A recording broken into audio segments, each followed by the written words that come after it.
All right, so now it is with great excitement that I introduce Tammy Barton and Kayla Itsines to begin our day. Tammy Barton is one of Australia's most influential businesswomen and female entrepreneurs. She's the founding director of My Budget, which has grown into one of Australia's most trusted and recognised financial services brands. Having won the Telstra Businesswoman of the Year, South Australia, twice, the Australian Government Business Innovation Award, amongst other multiple recognitions, including Ernst & Young's Young Entrepreneur of the Year Central Region. Tammy will be joined on stage by Kayla Itsines. Kayla is a global fitness trainer, creating her high-intensity program for women and co-founding the Sweat app in 2015. Kayla has created one of the largest online female fitness communities in the world, reaching millions of women worldwide with her unique fitness programming. Please join me in welcoming Tammy and Kayla to the stage. Let's start, Tammy, by telling everyone a bit about the journey of where you started and how you got to where you are today. Sure. Well, I started My Budget, which is a personal budgeting company. We help people to live the life that they want through personal budgeting. I started that in 1999. I was working at a solicitor's firm, and part of my role there was to manage a small debt collection company that they owned. And it was in that role that I saw the impact that debt, and more specifically the way that people were managing their money, that impact that it was having on their life. And lots of people that I was talking to were earning good money, in fact, earning much more money than I was, but just didn't know what they could afford to pay back on their debt, didn't have any financial goals. And I thought, well, why don't I refer them off to someone to get some help? And when I looked around, there wasn't anywhere that I could refer them. So I thought, why don't I do it myself? Why don't I help them not only set up a budget, but take it one step further and help them manage that budget to not only pay down their debt, but to actually achieve their financial goals. And that's when My Budget was born. And since then, the business has grown significantly. It grew year on year by about 50% per annum, and that was all through referral business in the beginning. So finance brokers would hear about us and refer their clients. Bank tellers would hear about us and refer their clients. And then the business grew over time, and we expanded across Australia. And now we've helped over 120,000 clients Australia-wide, and we're a national brand. We did have offices all around the country, but thanks to COVID, we've scaled that right back, and we're running most of our operation from our head office here in Adelaide. I mean, Adelaide is a great place for a head office, don't you think? Oh. Hello, Steve. Would you like to do another intro? Oh, yes, please. Kayla Itsines. Please give her a round of applause.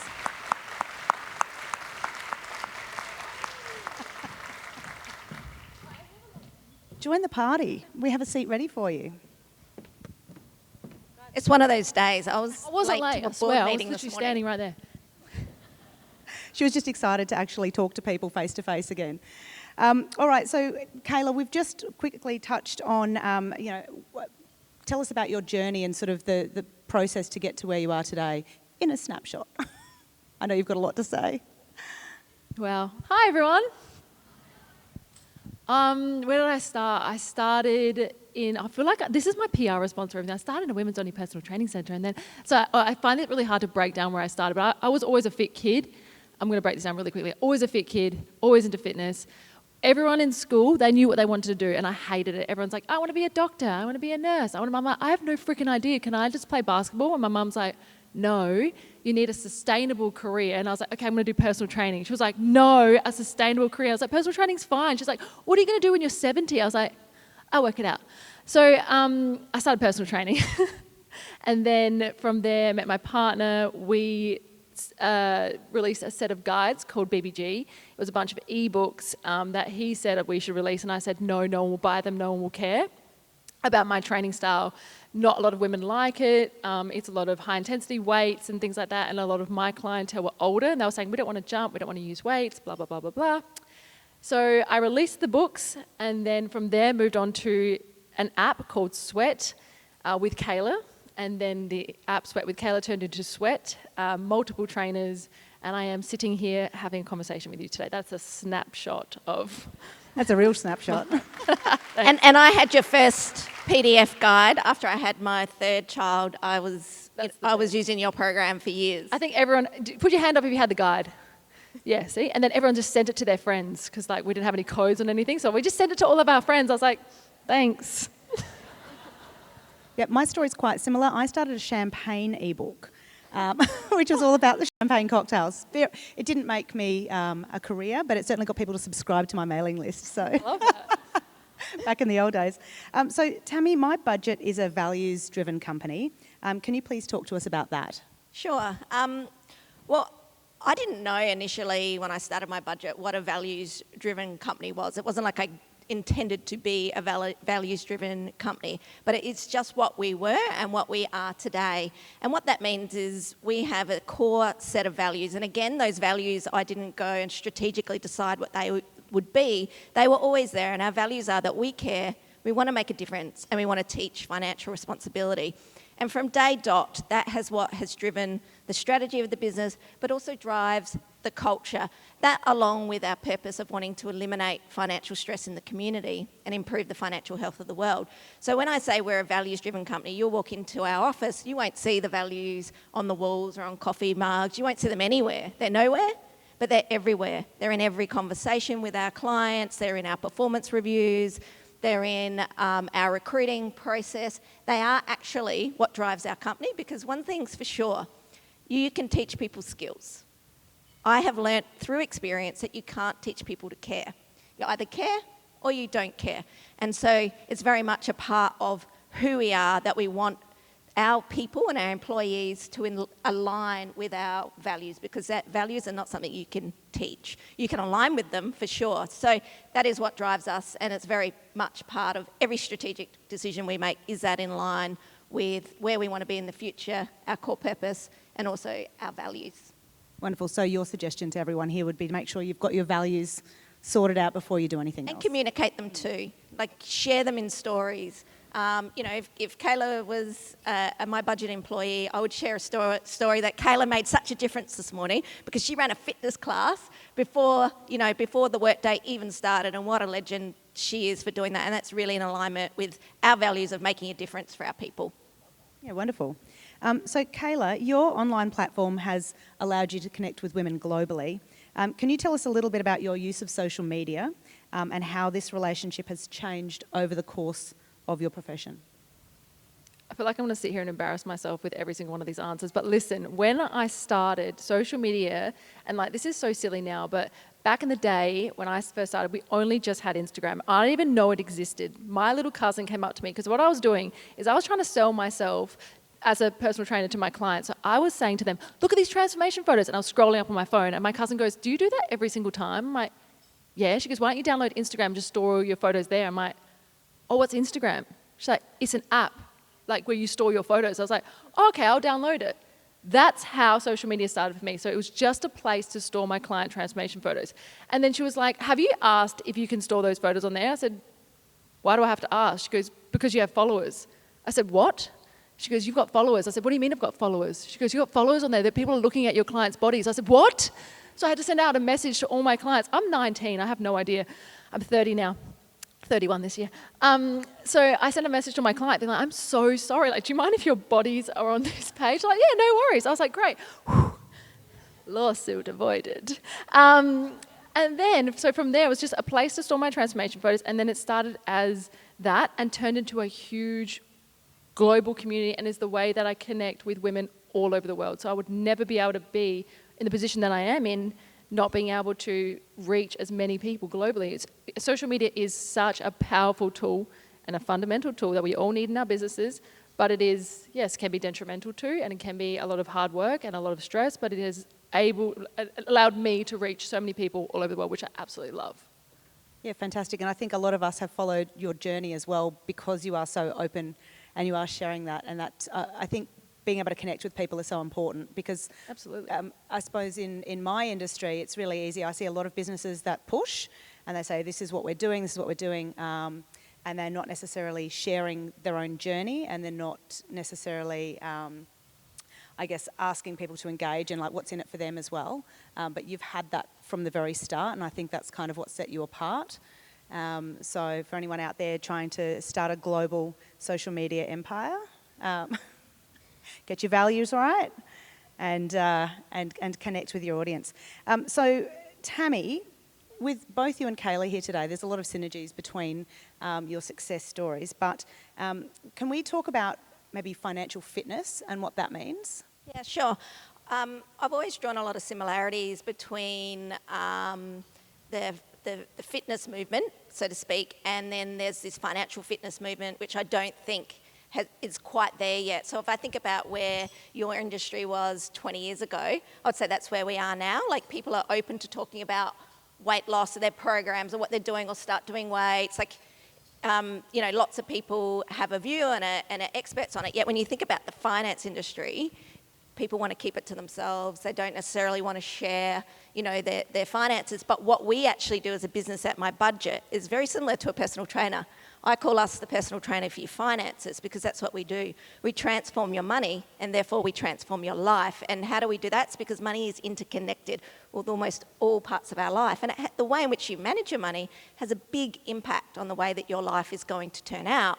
So I sort of say, we go to the gym and we do the exercise for you. Imagine that. You put the plan together. If you've got all the, the mental health benefits and the physical benefits, that's what we do for our clients. We help them set their goals and we map that path to them achieving those financial goals. And so when I see your transformation photos on Instagram, which is why I followed you, I think you had 1 million followers there, and so I was an early adopter. I was like, 1 million? A girl from Adelaide? That's unreal. I'm definitely following her and buying her program. And I watch now what you've done. I mean, it's absolutely incredible. I don't even remember where I was going with that. I do that all the time. I was waiting for someone to do that before me. I'm always talking and I'm like, what did you ask me? Yeah. So I think I was just saying, that I watched your photos of transforming people's lives and I'm like, that's what we do, but it's so hidden and quiet. And I've always used real people in our TV advertising and any kind of marketing that we've ever done because they talk about that transformation. It's a real thing. Who better to speak your service than clients who have really benefited, and that's what we do at My Budget. And you do exactly the same thing, but you've nailed it with the social media, which I think is just absolutely incredible. So I'm just going to throw something in here. So because we all kind of work in that social media space, I was just recently hacked on Instagram. You know about hacking. It's not something any of us want to go through, trust us. Do you guys have any sort of tips about keeping yourselves safe online?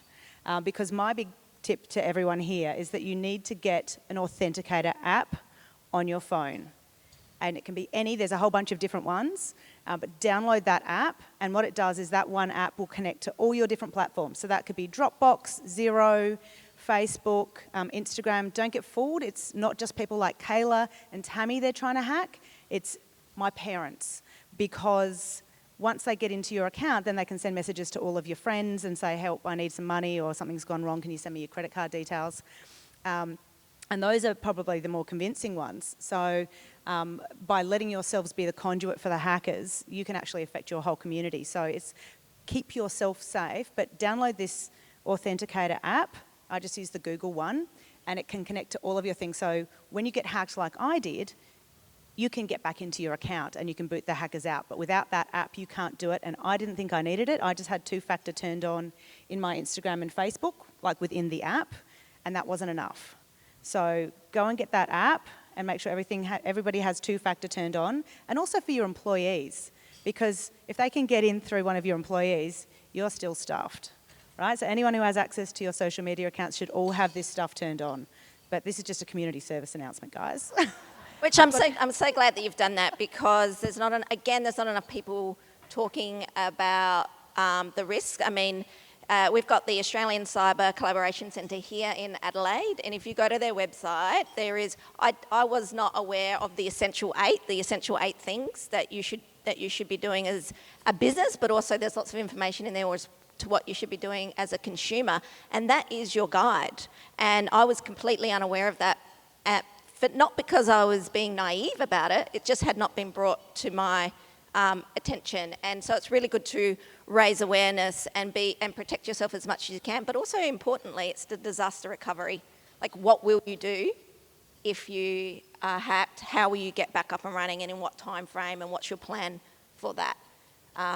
And I can talk more about that later, but I'll let Kayla. Guys, I think I'm probably best to speak about the social media side and hacking. If you do get hacked, this is a serious issue. So this is going to sound so bad, but the directive from everyone is pay up, which sounds horrendous, but I know a lot of you at one point in your life will get hacked. It's from someone from another country. They're redirecting. You can't ever track them, but their jobs are to do this. So if you do get hacked and they do ask for a request for money and you can't get back, you don't have two-factor authentication, you do not have the Google Authenticator app, the directive is actually to pay and they will return your account. And I know a lot of people are shaking their heads right now, but that is the directive. It's happened to 10, 11, 12 of my friends. You pay, you get your account back. Mark my words, you'll remember this if this happens to you. Otherwise, like Lily said, definitely two-factor authentication, definitely Google authentication. Is that what you have? Yep. Perfect. Yeah. We have so many, and make sure that the codes do not go to an employee's phone. It goes directly to your phone or even your partner's phone. We get it constantly. I get it to my email address, my personal email address from Instagram saying, please reset your Instagram account. I know that email address is not connected to my Instagram account, which has 14 million people on there, but they've somehow found my personal Instagram, and it is an identical carbon copy of Instagram. It has Instagram.com. It has all my Instagram contacts on there. I send it over to my Instagram contact, and he says, that's not me. So it is getting smarter and smarter and smarter. Yesterday, I went to a doctor's appointment. My doctor was late. She came in the room. She said, I don't understand why the ATO, literally this happened yesterday, I do not understand why the ATO do not have all my, the secret questions. She's like, I've had to go through and give them my ABN, all my questions, and I was like, oh my God, give me your phone. So that happened just yesterday. I was just telling that story yesterday. So it happens to everyone. She's super young and switched on, so she's just tired. So yes, we've got lots of advice for you. Come see us later. So Kayla, we all know the phrase health is wealth. How have you seen the commentary around women's fitness change over the last decade? It's completely different. So, and COVID really COVID stuffed everyone, but also helped everyone. So 10 years ago, it was all about aesthetics. How you look. If you're going to a gym, there was no gym clothes that for women. It was always your boyfriend's t-shirt, your partner's t-shirt, whatever. Why are you going to the gym? What's wrong? But it was always about looking better. Something has happened in your life. You know, you got cheated on, you have had a bad day, something happened, you suddenly have this fleeting motivation, you go to the gym, it's all about aesthetics. That's all it was. That's all everyone cared about. And then it came this whole bodybuilding phase and this whole shredding phase, and the media got involved and it was like, get shredded now, lose weight now. Anyway, that was then. Then it turned into sort of mindfulness, sort of body positivity. This is what I've seen over the last 10 years. And then couldn't get on board, back to aesthetics, back to, I want to look like a Victoria's Secret model, no stuff them, I want to be body positive. It was a mess. And then COVID hit. And nobody gave a shit, about what they look like. And everyone was like, I need to get my headspace right. Because I am stuck at home, I have anxiety, I now know what anxiety is, I now know what depression is. Even if you've never felt it before, you started researching, you started downloading those apps. No one cared about health and fitness in terms of what you look like, and everyone cared about it for mindfulness because you needed it, because we were all struggling. Doesn't matter who you were. Actually, you know what? Put your hands up. Did you struggle during COVID? Hands up. Massive. Massive. It was nuts. Health is wealth, and it is all about your mental headspace now and nothing about what you look like. Yeah, I think there are definitely perks or positive things that have come out of everything that we've learned in the last 2 years. Yep. I think a sense of community is also really strengthened, and we saw that with the bushfires, and everyone really came together in South Australia and helped each other out. But also people have been reaching out and trying to form these communities and looking out for each other a lot more than they ever did before. So I personally like that side of where everything's kind of journeyed. Now, Tammy, we're talking about how women have changed from wanting to look good to kind of worrying about mental health and looking at more important things. Women's finances. I think there's been a real journey in that side of things as well, where back in the old days, the women left everything to the men. That was their business, and particularly when people might get divorced and that sort of thing, you've got women who are suddenly thrust out in the world with no idea how to handle their finances. Have you found that women's journey financially have sort of changed and evolved over the time that you've been in business? Well, what we actually see is that if there is a couple, if they're in a relationship, then 90% of the time, it is going to be the female that is that household CFO. So what we see is that mental load of not only does the female sort of pick up, the duties around the house more so than the male, but what we also see is they're picking up just the day-to-day managing of the finances, and it can be stressful. It can be really stressful. In fact, in the early days when I started my budget, it was all about eliminating that financial stress, and it still is today, but it's more about financial health today than what back then. It was all about how do we help you eliminate that financial stress out of your life? How do we help you map that plan so you don't have to worry about this, because it'll be one less thing that you have to worry about. You can focus on your family, you can focus on your relationship, or you can focus on your own life if you're a single female. And when I first started, I was at the petrol station, I was putting petrol in my car, and a client ran over to me and she's wrapped her arms around me and she said, I've just got to say that my budget saved my marriage. My husband and I fought about money all the time, and now we've not had one argument, and I have to say, single-handedly, my budget saved my marriage. And that's the type of stress and mental stress that money and financial issues, or just not necessarily that you don't have enough money, but the way in which you're managing it creates those financial issues in a household. So what I've seen the transition of women saying to their partners, I think that we should get on the same page, and it's more open for them to have those conversations today versus what it was 20 years ago when I started. That's the transition that I've seen over time. Yeah, wonderful. And that sort of leads me to wonder, because you can impact people so much in both of your careers, what would be sort of one of the most rewarding experiences you've had, whether it's with somebody who's used your program, or in business itself, or just in your career path? Like, do you have any standout moments? Oh, I've got so many, because at my boot camps, when I was younger, I used to run boot camps for free all over the world. And my thing was, I used to say, I don't want you to leave this boot camp until I meet you. So I wanted everyone to line up, and I wanted to meet everyone, photos, whatever it was, I wanted to meet everyone. So I've had so many interactions with people that, and I learned so much. I think I grew up in a bubble. I thought my family was normal. My family's very close. We never fight.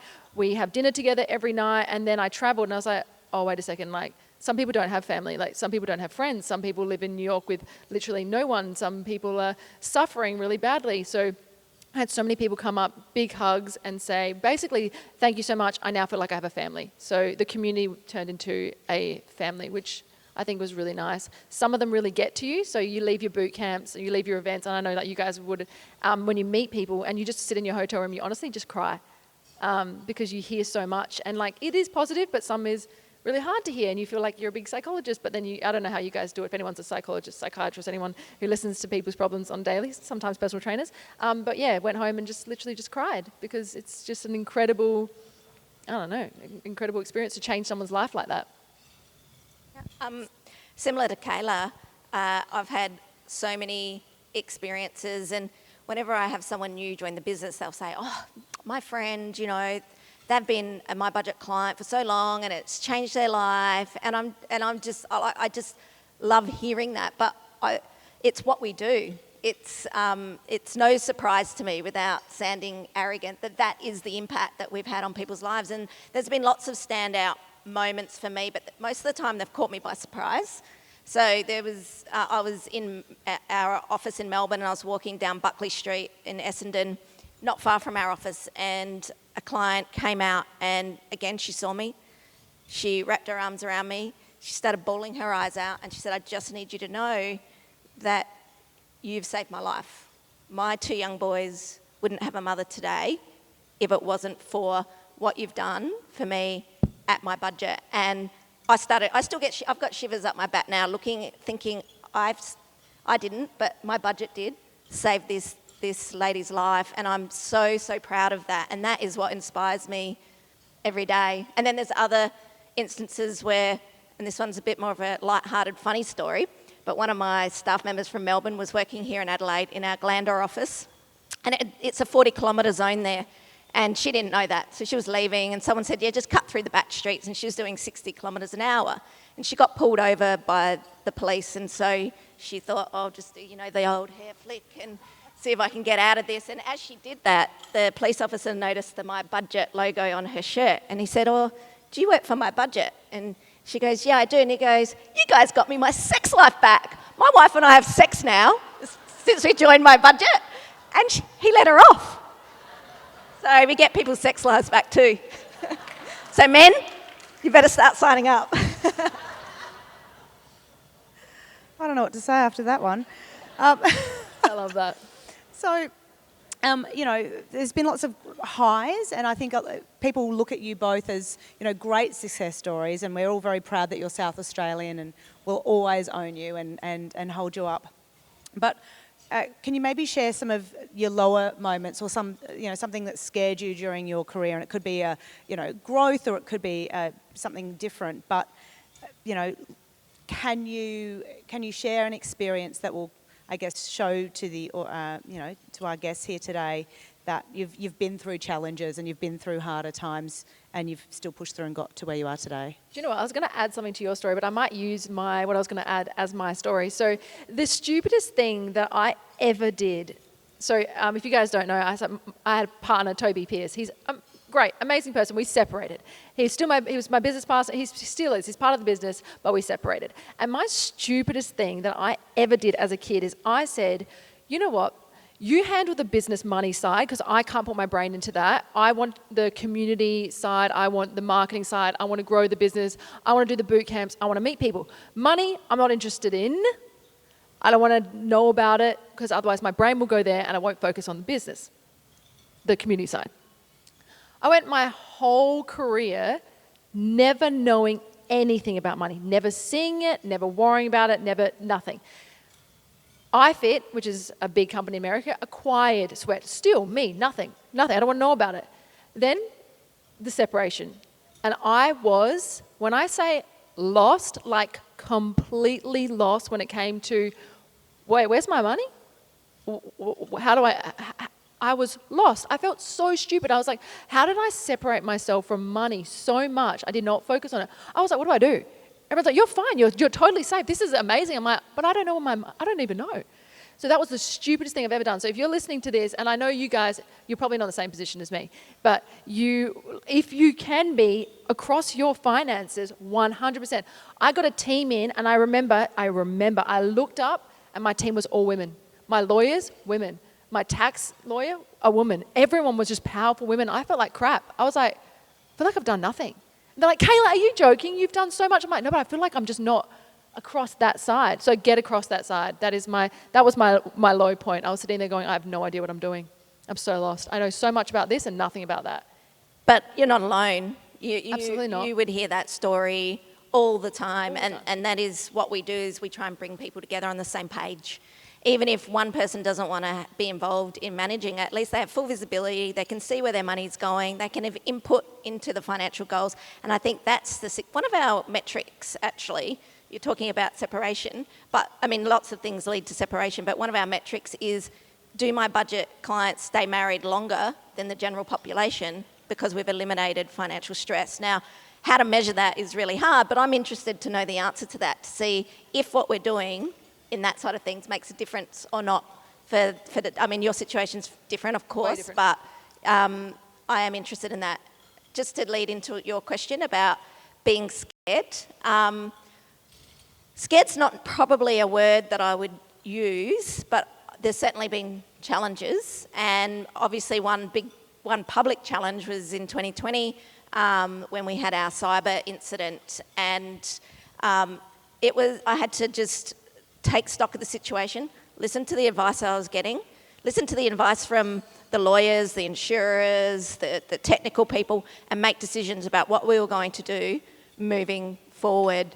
And my advice was not to pay the hackers. They wanted a lot of money. And I just went, okay, what do we need to do here? What is the solution? Let's focus on the solution. We need to rebuild our systems, and we need to rebuild them from the ground up. How do we do that? How much time is that going to take? What skill set do we need? And because I built the system from the ground up, we've been rebuilding the system. So my team is completely different. We just keep the lights on for our current system in terms of, we don't keep developing that because we're building the new. So I had to literally ring up other CEOs, business owners, and say, can I please get my old staff member Tim back for 2 days? Can I get Mars back? Can I please get Steve back? And I brought the band back together, and within 5 working days, we rebuilt the system from the ground up. And at the time, I thought it was taking so long.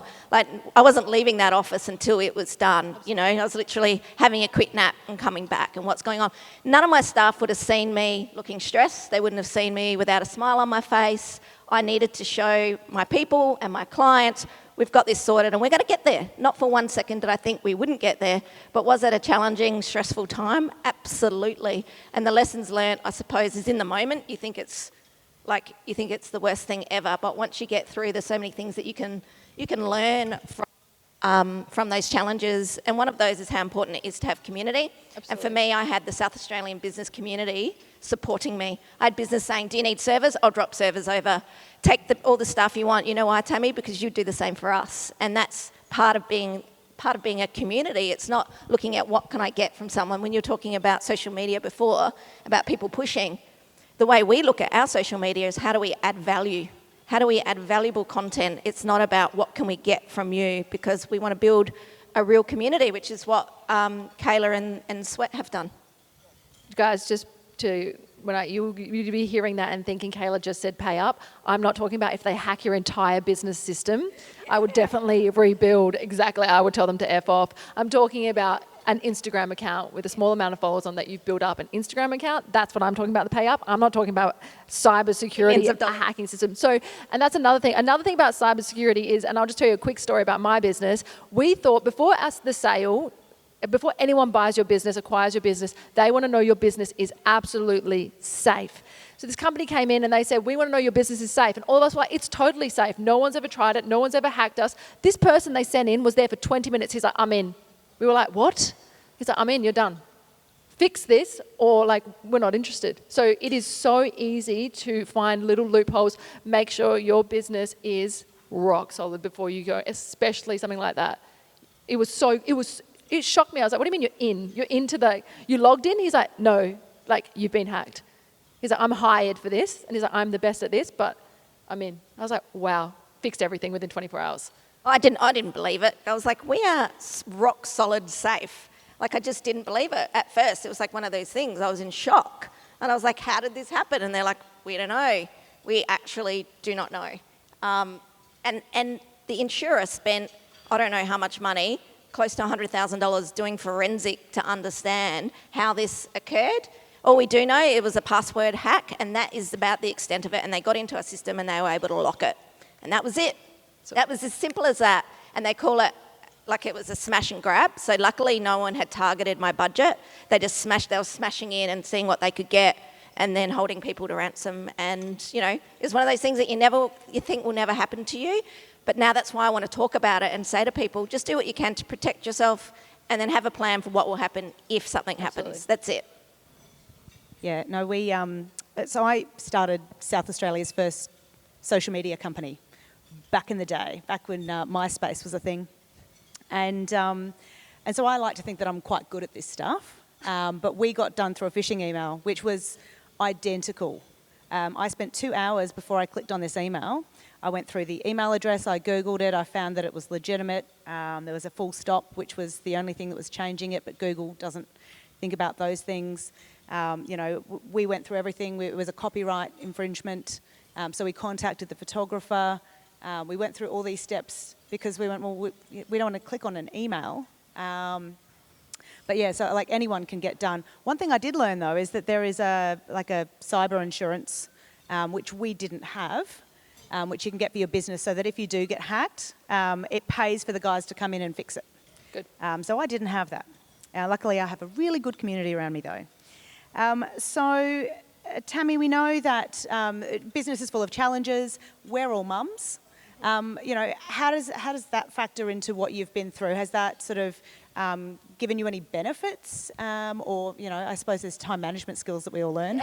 Absolutely. I was saying that to Danielle on the way here. God, how more efficient do you become after you become a mum? You think, I had so much time before. What did I used to do with it?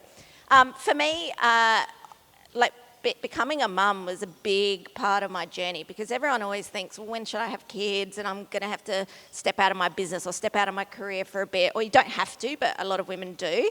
And so when I got pregnant with Madison, I thought, right, that's it. I've got 9 months. I know I'm gonna need to replace myself. So that was pivotal in my business, because I was very hands-on in terms of managing people and being involved with clients. And what I did is I set up the systems and processes so decisions could be made without me being there. But then after I had Maddie, the best thing happened, because I had all this headspace. I wasn't worrying about doing the do. I wasn't worrying about working in the business. I had that covered. I was worried about working on the business and growing the business. And for me, that moment was actually a huge growth milestone, because that's what I started focusing on, because I had all the other stuff covered. So if I didn't have Maddie, I might have, who knows how many more years, I might have just kept doing the same thing, you know, managing people, talking to, you know, without actually going, okay, let me delegate that and focus on the bigger picture. And I absolutely love having working mums in my business because of that. They're so efficient, so grateful for the opportunity to have flexible working hours and not have to work full. Most of their mums don't come back full time. Some of them do, some of them don't. And it's about supporting those mothers. We run things like mums and bubs, because we've always got women on maternity leave, so that the mums are still involved in what's happening at work. It's not as daunting when they've taken a year off and they come back, and it's like, I know that feeling, you know, when you leave the business for a bit and you come back, you just lose that little bit of confidence. It's about keeping all the communications open with all our women that are on maternity leaves. We've got a breast pumping, I should say, room now. I found out years ago, because I didn't breastfeed for long with any of my kids. So I found out that some of our female staff were pumping in the toilet, and I was mortified at myself. I'm a female leader, and I didn't even provide a spot for them to go pump. And so now we have a pumping room in our office. So, you know, it's little things like that. It's creating awareness and supporting women as much as you can, because I tell you, they give back just as much as you give to them. Yeah. So my experience with pregnancy and being a mum has been absolutely horrendous from a social point of view. Being a mum for me is the easiest thing in the world. I love my daughter, but the pressure from the fitness industry was the absolute worst. So when I got pregnant, I was like, awesome, I'm going to release a pregnancy program. I'm going to show people they can work out when they're pregnant. No, Kayla, you cannot work out when you're pregnant. No way. All these people were like, oh, I hope your baby falls out and dies. It was so bad. It was horrendous. Like, Morella's looking at me. She's nodding. She knows. It was the actual worst experience. I was like, excuse me, what is going on? Then I started researching what the media would do, the typical stereotype mum in fitness, and it was this disheveled looking human at home, house a mess, hair everywhere, puke all over them, trying to lift weights while dogs are running past and kids. Okay, that might be the reality for like a little bit, but not permanently. It's how they were stereotyping women. They made women look weak. They made women look pathetic. They made women look slow. It was like career suicide to have a kid. I was furious. I was like, what is going on? I'm not doing this. So I didn't. I was like, no, I'm going to do post-pregnancy. I'm going to get straight back into fitness. I am going to be strong and powerful and confident and show that you can be a woman. You can have a baby. And I hired my staff, obviously women. They had kids. I was so supportive of them. And I was like, no, we're not doing this. I actually had the worst experience ever. And I've just recently done a whole treadmill talk series on how we portray women with kids. Like, we should be lifting them up. We should make them feel confident and strong. They created a human. They're raising this human. The human relies on them for food if you're breastfeeding. And even if you don't, who cares? Like, it was all this pressure that I felt. It was terrible. But now I've got Anna, and I'm here every day proving that you can be a mum and be successful and be strong and confident and empower other women to do the same. So thank you.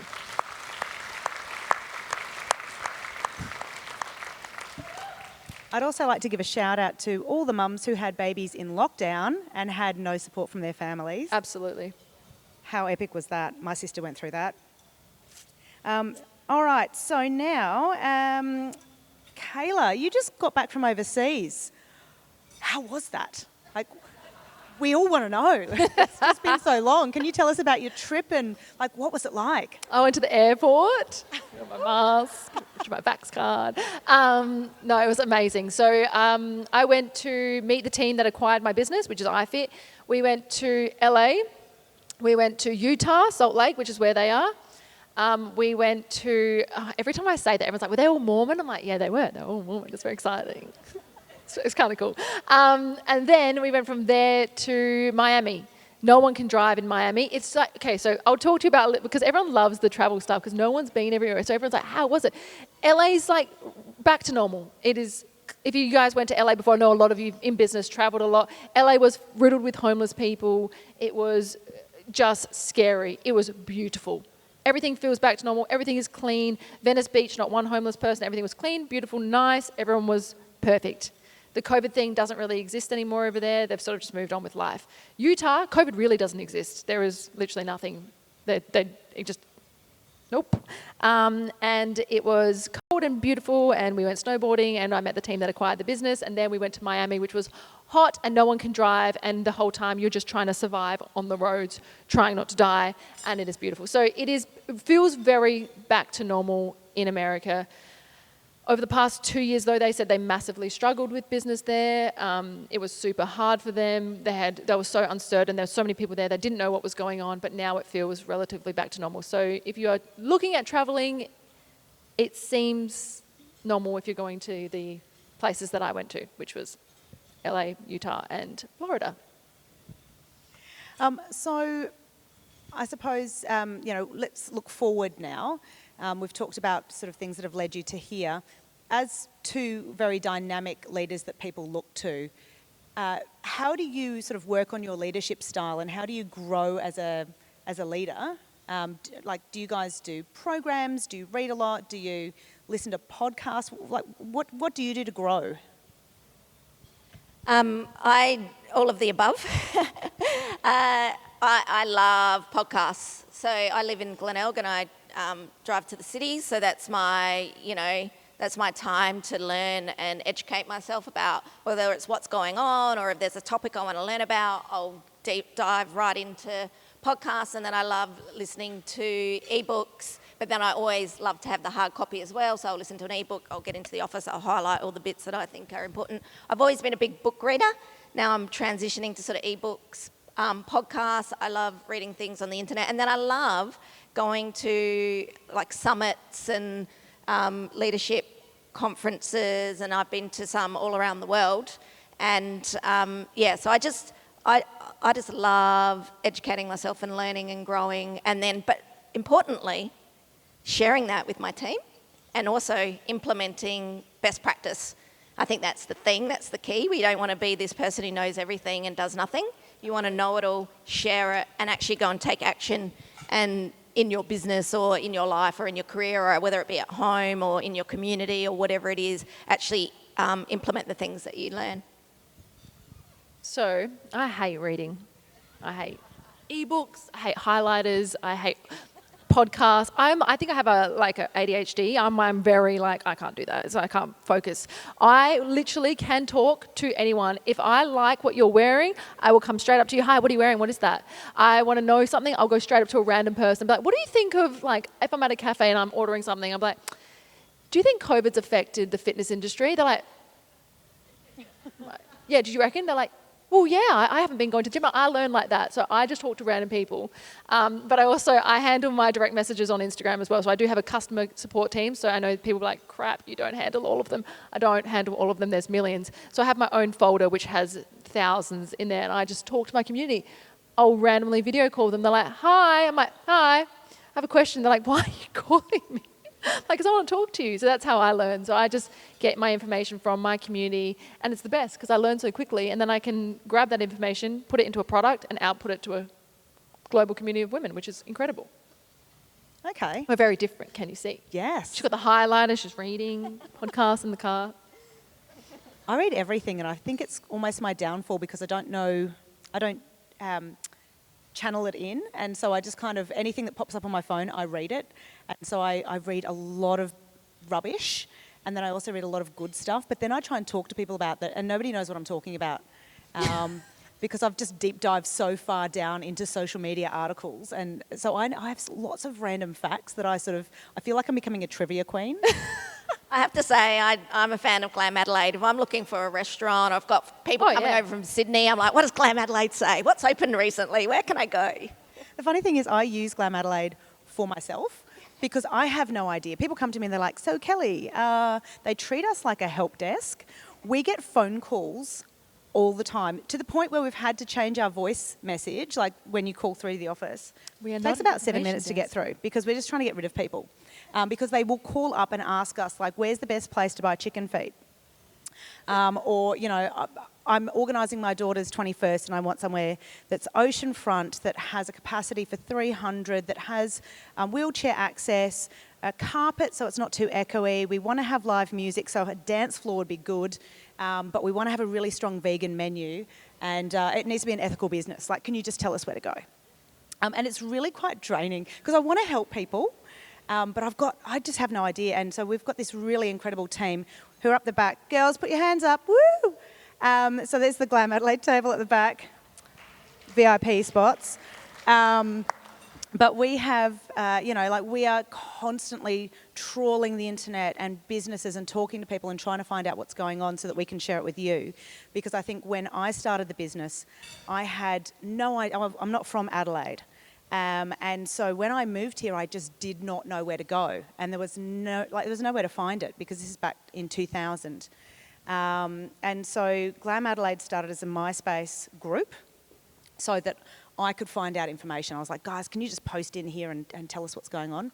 But, now I've got a really clever team that pull this information together. I'm constantly looking for information too. But when I want to go out for dinner, I literally have no idea. So I will go to my own website and search for it because I'm a busy working mum and I don't have time to know everything. So I'm glad that you use it. So thanks for the plug. I'll pay you later.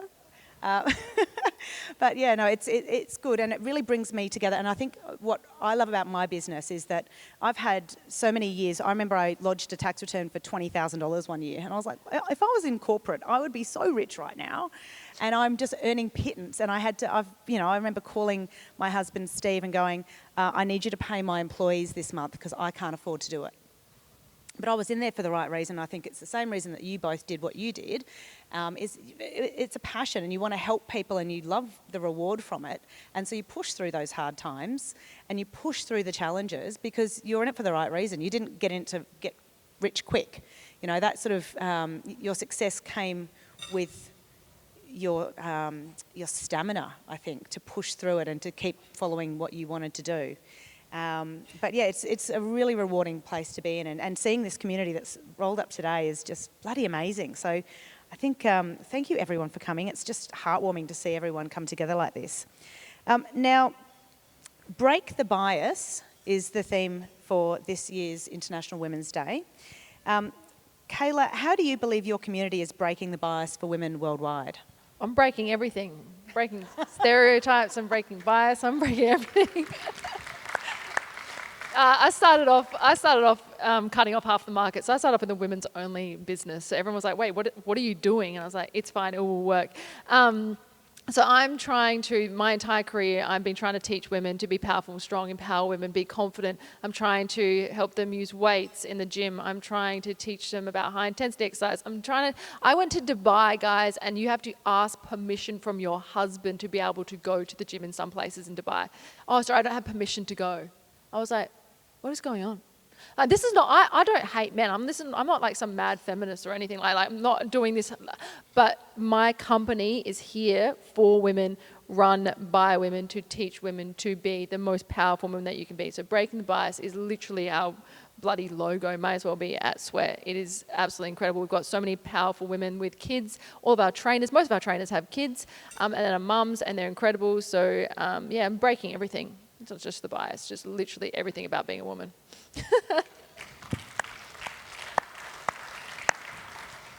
I think, for me, firstly, it's educating the people in my business that there are biases, and we do have them, and we have to acknowledge them. And a lot of the time, it's because of the way that we've been brought up or the community that we're in, and we don't even know that we have these biases. So firstly, it's about recognising them and acknowledging that they're there, and you might have a certain bias that you don't even know about that may be there. Because I think for me particularly, when I have male leaders in my business, I really have to educate them that if you want one of your team members to step up and take a promotion, you really need to talk to her about that. Pull her up with you, because she'll be thinking in her head, oh, I can do 7 out of the 10 things they're asking, but I can't do the full 10. Yet her colleague, who is a male, says, I can do 3 out of the 10 and I'll be perfect for that job. And most of the time we're going to get more males in our business anyway who will apply for the promotion. So I'm teaching, this is just one of the examples, I'm teaching the male leaders in our business to recognise that and to encourage women to step up and take those promotions. I've done it a lot myself in my business and it's been amazing. We have a gender and inclusion diversity, what is it, Danielle? Diversity and inclusion, sorry. Diversity and Inclusion Committee, which we started about 3 years ago. So that committee is really focused on inclusion of everybody across our business, but also in the wider community as well. So there's lots of things that we're doing in our business to try and break the bias. And I think having a female leader, and it'll be the same with Kayla or any businesses, that what you see you can be. And I think that's really powerful. And I know that it's really powerful in our business because we've got so many female leaders, and whilst they may have had to have a convincing conversation to apply in the first place, they perform really well, and they're setting that example for other women in their business and their daughters. And so there's lots of different things that we're doing to break the bias. But I agree with Kayla. We're also I was the first female born in 56 years. I was raised by 5 blokes, like my dad and his 4 brothers. And so I was just always around guys. And my dad said to me, Tammy, you can be whatever you want to be. Like, he didn't say just because you're a girl, but there's a little bit of a story to that. I've got a severely disabled brother who's child number 3. There's 4 of us. And my dad was like, when it was just my sister and I want to have a boy, I want to be able to go play football and do this and do that. And then my brother was born and he has Angelman syndrome. And my dad said, I can't believe that I was saying I want to have a boy when really all I wanted was a healthy child. And my daughters, you guys can go and do anything. Tammy, if you want to be a builder like me, you can be. And guess what? I just started a building company. My home build. I didn't mean to plug that. He's just like, you can do anything and be anything. Like, it doesn't matter. So I was always, in a way, treated like I was a boy, or treated like gender didn't matter. And so I had that privilege, and that's the privilege that I've always tried to share with my team and my family, is that it doesn't matter if you're male or female. I want you to do the best that you can possibly do with the life that you've got, the skills that you've got, and the opportunities that are presented to you.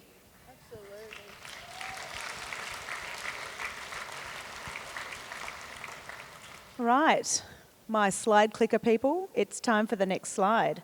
We are now in audience question submission time.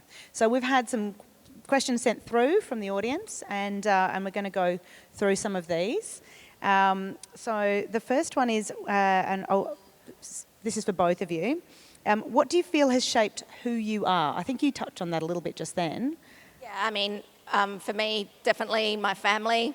My upbringing. I always thought that I had a tough upbringing, not tough in the sense that I didn't feel love. I felt loved every single day, but my mum was 16 when she had me. My dad was 19. By the time my mum was 25, there was 4 kids. Dad ran his own business, and it was tough going. We didn't have a lot of money. There were times when electricity might be getting cut off because no bill got paid. I think that's what shaped me. And just I watched my parents, no matter what, be kind always. No matter what they had, they would share. And they would share with the community. My dad would go and build the basketball rings at the stadium. He would coach us. My mum would have half the mothers over, counselling them about their situations, babysitting kids. It was just about being kind always. And I think no matter what, and no matter what you have, you should give back, even if you don't have a lot.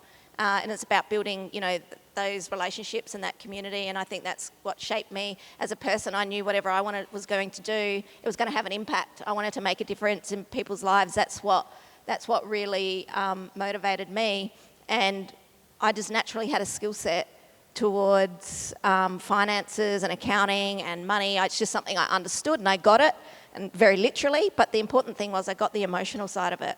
the empathetic side, and I saw the way that emotion influences decisions when it comes to money, and I also saw how much money impacts people's lives. So I think my upbringing is what influenced me. My attitude comes from a straight trauma response from my men in my family. And like, this is like, it kind of seems funny, but it's not. So the women in my family, I grew up in a Greek family, okay? So you don't understand. This is like old school Greeks. I'm raised by old school Greeks. My grandpa literally said to me, you have it easy because all your cleaning things that you have to do inside are run by machines, so you don't do any work.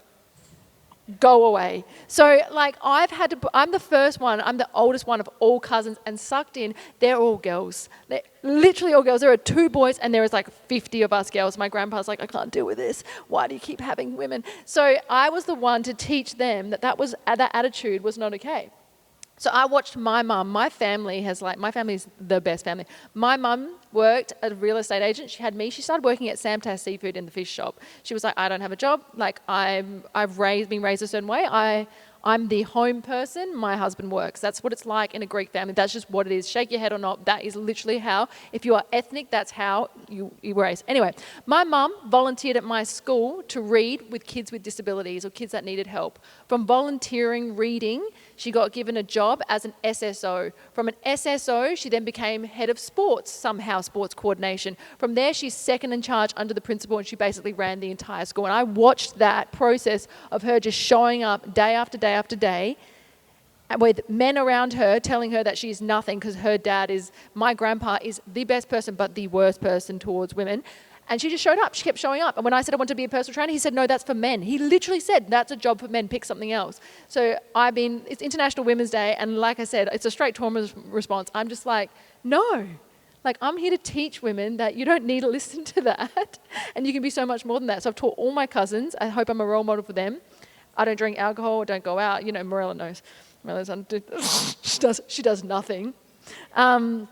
But yeah, I want to be a role model for women. So the people who have shaped me is my family, but the women in my family are the strongest ones in my family. Yep, hands down. Brilliant. I'm going to tell a little quick tale. I actually grew up, my parents were incredibly hard workers, and they had flex time. So they worked for the government. Dad was in defence and Mum was a civilian working for defence. And they had flex time. So they would start their day at like 7:30 in the morning, yep. And they would work through till 6, and they'd get their extra hour or 2 hours a day, and they'd bank that. So we would end up having like these incredible holidays once a year, and for the rest of the year, it was awful. You know, because they never had any downtime. We would get up so early and get dropped at school before anyone else was there, and then we would get home and it was dinner and bed. And then on the weekends, they would grocery shop and clean the house and do the gardening. We'd never have people over. And I always told everyone, I don't want to be like my parents because they never have any fun. Like, their lives are crap for most of the year, and they get their 2 weeks overseas holiday, but the rest of the time was awful. And I said, I want to just go on, you know, and I was really good at maths and science, and my sister and I, you know, my dad was brilliant, so we did really, really well at school, but I was like, I don't want to go and get a really amazing, well-paid job because I'm going to be like them. I said, I want to go and be an artist. I'm going to be a glass blower. And I'm going to be happy and poor and have holidays down the coast every weekend, and I'm going to live this lifestyle that my parents never had. And luckily I fell somewhere in the middle because I followed a career path that allowed me to do something I loved that wasn't going to make me rich, but it was going to make me happy. And luckily, because I followed something that I was really enjoying, and because I started in PR and this sort of evolved, but I was doing something I was really passionate about, and then because I was passionate, that led to the success. So I think for anyone out there who's sort of, you know, COVID's really changed a lot of people's minds about their careers. People have transitioned between things a lot, but, you know, do something that you bloody love. Because with that, success will come. And obviously there's challenges and it's not that easy. I mean, I'm a 15-year overnight success, aren't we all?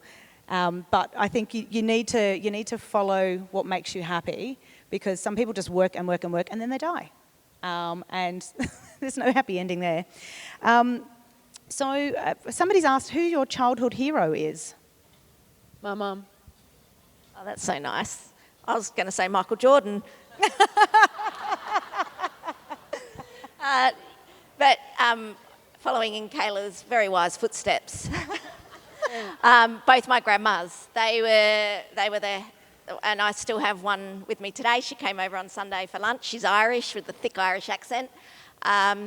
And, you know, they were stoic, loving, caring, tough but fair women, and they still are. And both of them equally had 5 children, and they raised them through difficult times. And my nana on my mum's side, you know, they immigrated here to Australia when all the kids were young, and they set just wonderful examples. So them and Michael Jordan.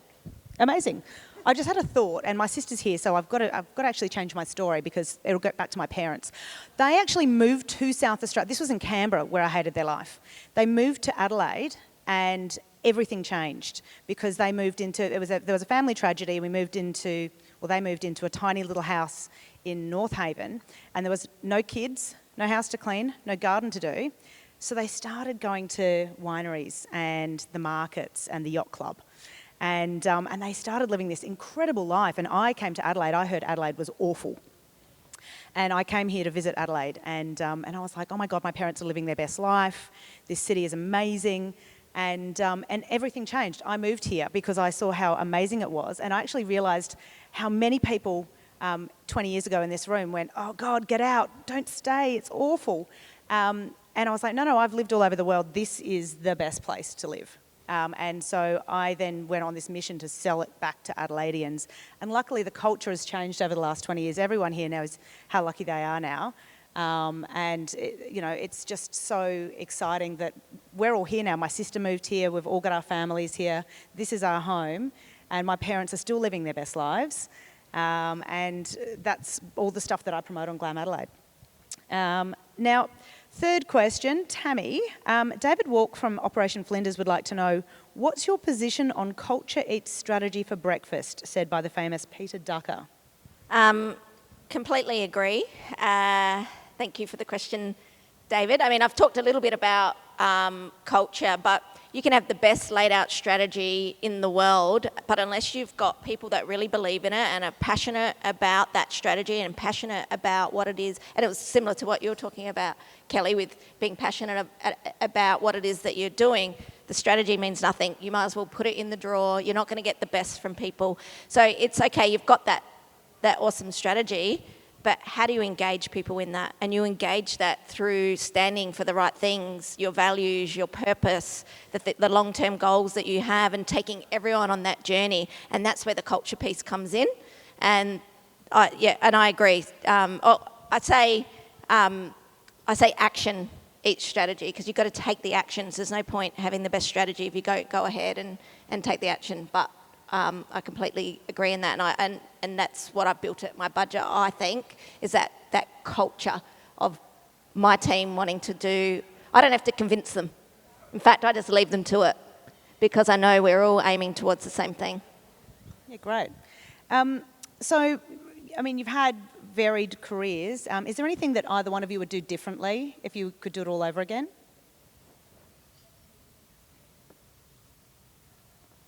No. No, everything happened so fast. Like, no. I mean, you know what? I think the worst thing, I told you what the worst thing I ever did was, but the worst thing the business ever did was, like, we tried to do everything by ourselves. And we were like, no, we'll do it by ourselves. No, we'll do it by ourselves. No, and we got so far behind that we didn't ask for help when we needed to. So, like, the only thing I'd do different is ask for help, talk, say you need something, and hire people that are experts in their fields to be able to help you be the best you can be, instead of trying to be like, I do it myself. That is what I would change. Everything else, learning, loved it. Right. My initial reaction was similar. Like, even with all the challenging times or the mistakes you made, the lessons that you learn are far more valuable than the mistake that you made. But in just hearing what you've said then, I agree, because I think we can... Better cybersecurity. Yeah, yes. But you can fall victim to doing things yourself, and also not be humble enough to say, Kelly does it better than me, I need to employ people better than me, and I need to have more self-awareness to go, this is what I'm good at, this is maybe where I'm not so good, or the business is good at, we're good at this, let's bring in the expert for that. And that comes with humility and putting that ego aside. Yep. And because ego will hold you back, and it's about being humble and going, okay, I know what I'm good at. Let's triple down on that and bring someone else that's better than that at me. And that's what I've endeavoured to hire people better than me. If they're not better than me at the job, then I'm doing something wrong, because they need to be better than me. And I walk around the office and I'm gobsmacked. I hear conversations with clients and I'm just like so proud. I'm like, oh my God, that's what I would say, but they said it even better. It's just amazing. And their commitment and dedication, you want people better than you. Now, have you ever, or do you ever feel imposter syndrome? Like, do you feel like, God, I can't, people think that I'm this person and I'm actually not all that, or, just in the position that you're in, has that ever been a thing for either one of you? No, nah. A lot of people say yes to this question. I don't really understand it. I feel like I need to understand imposter syndrome more. Is it like, I always felt like, I always say like, I feel like I'm going to get in trouble for the job that I'm doing because I like it so much. I don't feel like that's imposter syndrome. That's just me loving my job. I stick to avoid that feeling and emotion that I, limited understanding of what that means. But to avoid that feeling, I stick to my lane. I only talk to what I'm confident in talking to. I only do what I'm confident in. And then again, I ask for help and hire other people that are better than me to do the things that I'm not good at. Before, I think yes. Before, I was trying to be too many things. I was trying to do this and I was trying to do that and I'm trying to speak about this. And then I realized that doesn't really get you anywhere. You're not very authentic. And in the last few months, if anyone follows me, you would have seen this big, huge shift where I've literally stepped back and said, you know what, I'm not good at everything. I'm going to be good at exactly what I'm good at, and that's being me and being true to myself, and everything else will just fall into place, and it has. So yes, I feel yes and no. I feel like I learned that really quickly without showing anyone until now. And I suppose just following on from what Kayla has said, both Kayla and myself, we've tread our own path, created new industries that didn't exist before. So you can't really necessarily feel like an imposter when no one else is doing it and you've created it and you're the only one. Right. You are the first, the pioneer, so to speak, in that.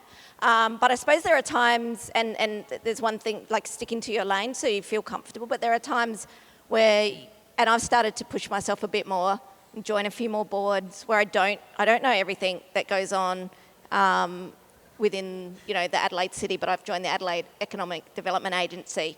And so in that situation, that's where I have to learn. So not necessarily feel like an imposter, but I'm going to hold my opinion until I really understand, what it is that we're achieving, how we're going to do that. But where I feel I can add value, I will. So it's not necessarily imposter, but it's just, stretching the boundaries of, my skill set.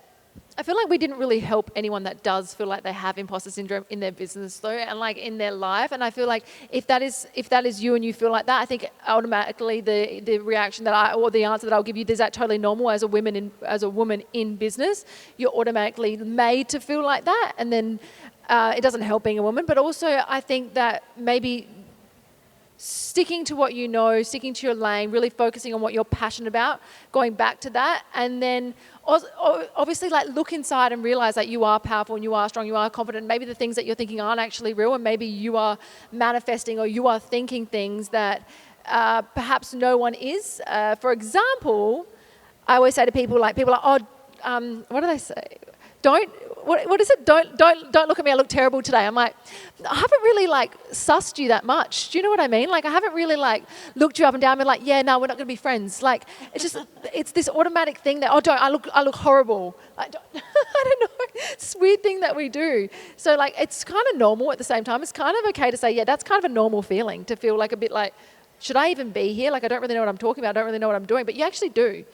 Know that you're there. You are in the position that you're in. And just be confident and own it. I think that would help a few people in the room that feel like that, because I know a lot of people do, definitely. Great. Okay, now we're going to wrap it up. Do you have any parting advice for the amazing people in our audience? Exactly what I just said. Just literally just own yourself. Know that you can literally, I always say this to my clients, they're like, I want to look like Jessica Alba. I'm like, well, you can't. You're not her. You will never be her. So own yourself.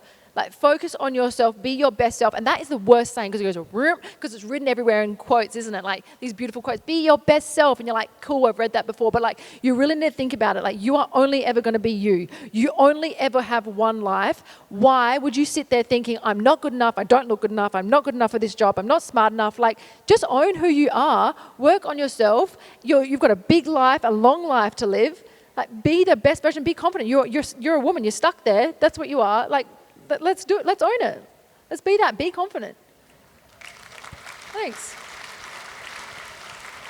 I think we're living in this world at the moment that's unpredictable. COVID's shown us this, all this stuff that's been out of our control. I think my message today would be control the controllables, work out what's in your control and work on those things. And don't put too much pressure on yourself. Just try and be the best person you can, but don't be too hard on yourself if you're not perfect. I always say perfect is I stole this from somewhere, but I say it all the time. Perfect is the enemy of great. Don't try and be perfect. You're trying to be perfect with all these things, you're going to stress yourself out and you're not going to be perfect at all those things. So instead, just try and be great. Try and be a great friend, try and be a great speaker, try and be a great wife, try and be a great mum, a great business leader, but don't aim to be perfect because you're never going to get there. Great. All right. Can we please give Kayla and Tammy a huge round of applause? Thank you so much for speaking with us.